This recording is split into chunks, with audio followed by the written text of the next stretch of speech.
Hey everybody, it's Jason Blaha here. It's time for part 2 of the Q&A, so let's go ahead and knock this out. Alright, first question. Hello Jason, how many times a week is it good to deadlift as an advanced lifter? Well, this one's easy. I'm an advanced lifter. I deadlift twice a week.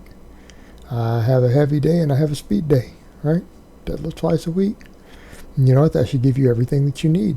And I'll go so far as to say that you will have weeks to where you're not even up to deadlifting twice a week. And that's fine. Replace it with some other hip hinge. Right? If you can't deadlift, replace it with some other hip hinge. But I think twice a week is a good baseline. Again, back over to what I'm using for a system these days. Time-proven system. Works for a plethora of sports. And you know, by a deadlift, I don't mean just a conventional deadlift. I mean a hip hinge from the floor. That's what we'll call a deadlift. Because those all count as deadlifts. If they are a hip hinge pulled from the floor, that's what I mean by a deadlift. Because I obviously very rarely even do the normal conventional deadlift. But I pull from the floor. Mostly sumo variations. And you know, other stuff. The other stuff in the rotation. So yeah, twice a week, that's a good baseline. There's what you should work with as your starting point. Alright, next question. Person A does a lift at 135 pounds for 3 sets of 8 for 3,240 total pounds move. Person B does a lift at 175 for 3x5 at 2625 total pounds move. Holding all variables constant, warm-up, form, bar speed, rest, etc. Would person A be the clear winner when it comes to strength and hypertrophy gain since they moved more total weight? No. And I think what people need to understand, here's how we need to look at tonnage. Okay.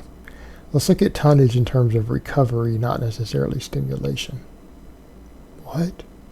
Because I can tell you right now, if I did that on any of my big lifts, including the bench press, if that was my tonnage, I would regress. If I use those, so it's not about tonnage, it's about quality reps. I got 135 for 3 sets of 8. For me as a bench press, I would lose size. All right, we need to understand that tonnage is really about training volume in terms of recovery and work capacity, not how much stimulation you got. Your stimulation is about quality reps and tension. Okay? When you understand it in that context, quality reps times tension of those reps. That's your training stimulus. Weight moved, again, assuming range of motion constant, is your total tonnage. That's how much fatigue you generated, barring other factors like axial loading and things like that. Okay? That's a better way to look at it. I think when we start trying to use this tonnage thing, which is, again, very simplistic, that sort of reductionist idea, while it sounds good hypothetically, and some quasi-experts try to throw that out there, oh yeah, this is our total tonnage. All right? You need to understand that realistically all that tells you about is the amount of work you did, your work capacity as far as fatigue goes. Like how much fatigue did you accumulate? 50,000 pounds of fatigue. And I've actually seen some really good coaches count that fatigue as that fatigue divided by your max.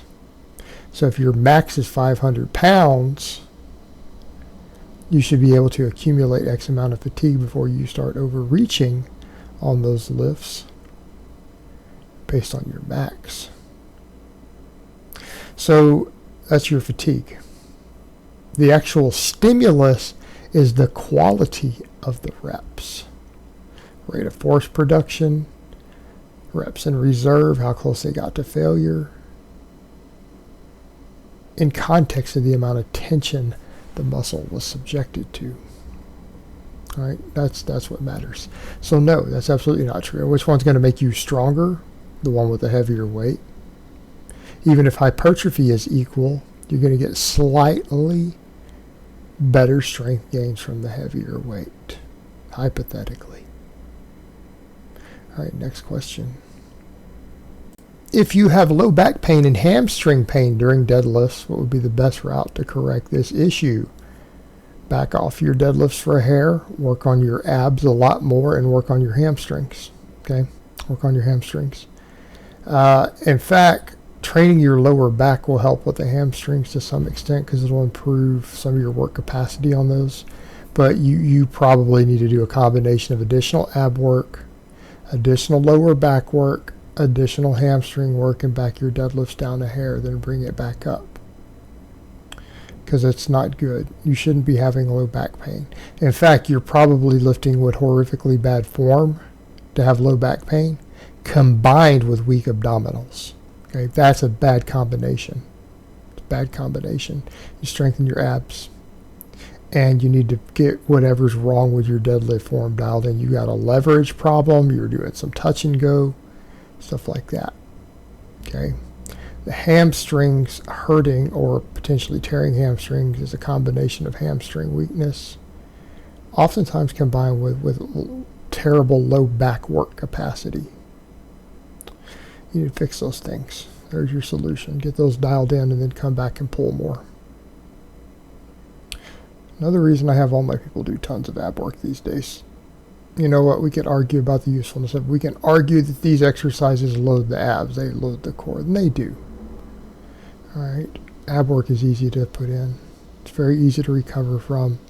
There's no reason not to be doing 10 sets for your abs directly every week. There's just not. They're so valuable. They're valuable to just get them big and strong, okay? They're valuable to get big and strong.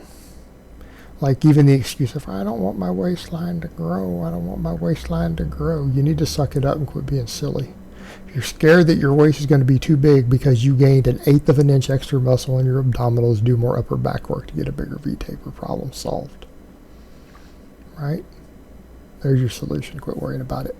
Would you rather be hurt or have 1/8 of an inch smaller waist because your abs are smaller? Get real, guys. You're not going to have great aesthetics and look phenomenal when you have back spasms the rest of your life.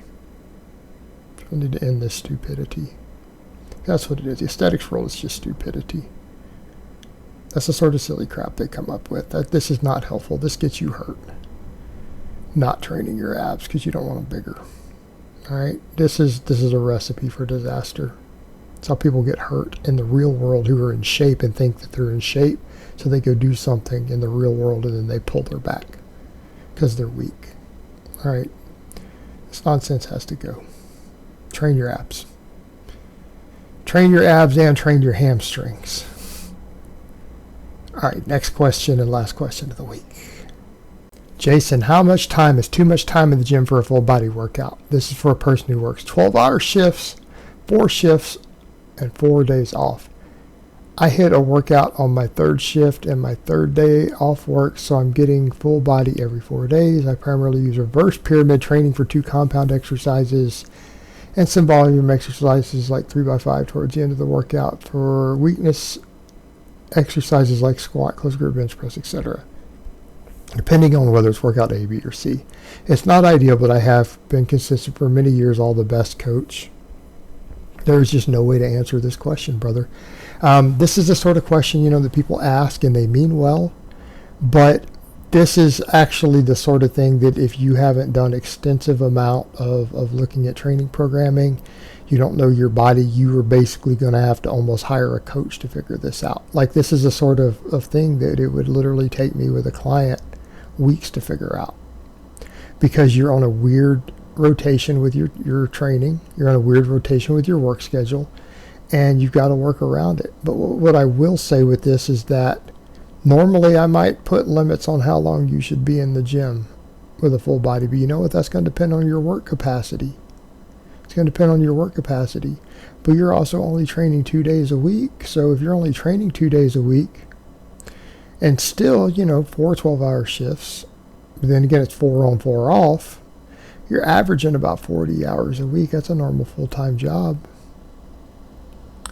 You got to work around that rotation. Here's what I might suggest. Rather than answer your question the way it is, I would look at your situation and go, you got 4 days off every week. Why don't you capitalize on that? Why are you doing full body when you have 4 days off in a rotation? Why don't you just do an upper-lower based on that rotation? What do I mean? do your first workout on the very last day of your 4-day shift, then your next workout, then a day off, then your other 2 workouts on your last 2 days off, and just do an upper lower. Instead of 4 days every week, 4 days every 8 days. That's what I would personally prescribe. Like if you came to me as a client, that's what I would do with your job schedule, and get you in and out of the gym maybe an hour, 4 times every 8 days. I think that would be better setup for what you're doing personally. All right, guys, so that's really all I have to say on that today. I hope it's been informative, and I will talk to you guys next time.